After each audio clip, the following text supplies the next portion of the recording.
எல்லாருக்கும் வணக்கம். இன்றைக்கி பீட்ரூட்டு சுக்கு அல்வா பண்ணி காமிக்கிறேங்க. லைக் பண்ணிக்கோங்க, சப்ஸ்கிரைப் பண்ணிக்கோங்க. கதம் சேனலுக்கு வீடியோக்குள்ளே போகலாம் வாங்க. இன்றைக்கி பீட்ரூட்டு அல்வா செஞ்சு காமிக்கிறேங்க. இது அதுக்கான நெய் கொஞ்சம் ஊற்றி பீட்ரூட்டை இந்த மாதிரி திருவி வதக்கிக்கோங்க. ஒரு 5 நிமிஷம் வதக்கிக்கோங்க. நல்லா பீட்ரூட்டு வேகட்டும்.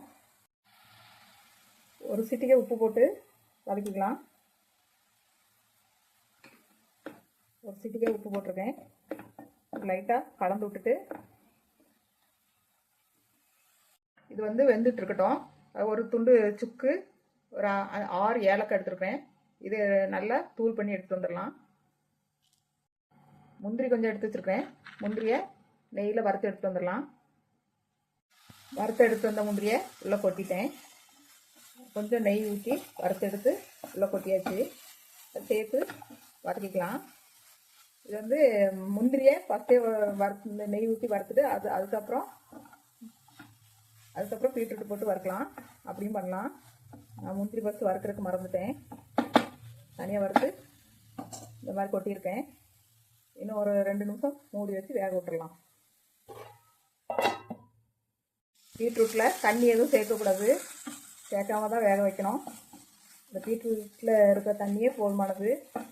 நாங்கள் பீட்ரூட் வெந்துட்டான்னு பார்க்கலாம். பீட்ரூட் ரொம்ப நல்லா வெந்துட்டுங்க. சுக்கு பொடியை கொஞ்சம் கொட்டிக்கலாம். ஏற்கனவே சுக்கு இடிச்சுட்டு வந்துட்டேன். அதை கொட்டிக்கலாம். அது சேர்த்து கலந்து விட்டுலாம். சுக்கு பொடி போட்டு இந்த மாதிரி ஸ்வீட் பண்ணி பாருங்கள். ரொம்ப டேஸ்ட்டாக இருக்கும். ஒரு தடவை ட்ரை பண்ணி பார்த்து கமெண்ட்டில் சொல்லுங்கள்.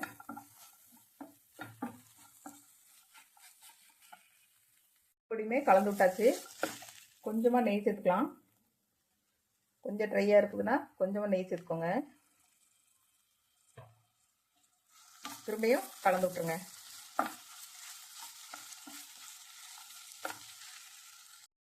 நம்ம எந்த தண்ணியுமே விடலை. அதுவாக நல்லா கெட்டியாகிட்டு பாருங்க. நல்லா நெய்யோடு கலந்து நல்லா மிக்சட் ஆகி இந்த மாதிரி நல்லா கெட்டியான தன்மையில் இருக்குது. இதில் சீனி சேர்த்துக்கலாம். இந்த கப்புக்கு 2 கப்பு பீட்ரூட் இருக்கும். நான் ஒரு 3 பீட்ரூட்டு எடுத்து வதக்கியிருக்கேன். பீட்ரூட்லேயே கொஞ்சம் இனிப்பு இருக்கும். ஒரு 1/2 கப்பு சீனி சேர்த்துக்கிறேன். உங்களுக்கு கொஞ்சம் சீனி அதிகமாக வேணும்னா கொஞ்சம் சேர்த்துக்கோங்க. 3/4 கப்பு சேர்த்துக்கோங்க. சீனி கொஞ்சம் அதிகமாக விரும்புகிறீங்கன்னா கரெக்டாக இருக்கும். சீனியுமே இந்த மாதிரி வதக்கிடலாம். நல்லா இலகி வரும். நல்லா இலகி ஒன்றா சேர்ந்து வரும். அது வரைக்கும் கரைய விட்டுடலாம். நல்லா சீனி கரைஞ்சி திரண்டு வரும் பாருங்க. அப்படி சட்டியில் ஒட்டாமல் வரும். இதுதான் பதம். இந்த டைமில் ஏலக்காய் சேர்த்துக்கலாம். ஏலக்காய் சேர்த்துட்டு கடைசியாக கொஞ்சமாக நெய் சேர்த்துக்கலாம். சேர்த்துட்டு திரும்பியும் வதக்கி விட்ருங்க. திரும்பியும் அப்படி கிளறி விட்ருங்க. நல்லா சூப்பராக இப்படி அல்வா பதத்துக்கு வந்துட்டு பாருங்கள். சூப்பராக இருக்குது. நானுமே இனிப்பு பார்த்துட்டேன். இனிப்பு ரொம்ப சூப்பராக இருக்குங்க. கரெக்டாக இருக்குது. இந்த மாதிரி கிளறி விட்டுருங்க.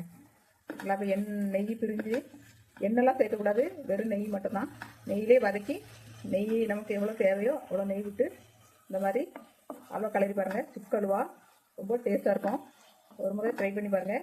இந்த வீடியோ பிடிச்சிருந்தா சப்ஸ்கிரைப் பண்ணிக்கோங்க, லைக் பண்ணிக்கோங்க. வீடியோ பார்த்த எல்லாருக்கும் நன்றி. பாருங்கள், அல்வா ரெடி ஆகிடுச்சு. சூப்பராக ரெடி ஆகிடுச்சு. இப்படி ஒட்டாமல் வருது பாருங்கள்.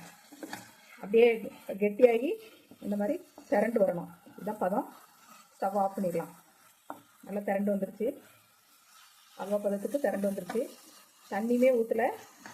சூப்பராக இந்த மாதிரி ட்ரை பண்ணி பாருங்கள். சூப்பராக இருக்குங்க. வீடியோ பார்த்த எல்லாருக்கும் நன்றி. பீட்ரூட்டு சுக்கு அல்வா ரெடி ஆயிடுச்சு. டேஸ்ட் பார்க்கலாமா? டேஸ்ட் பார்க்கலாம்.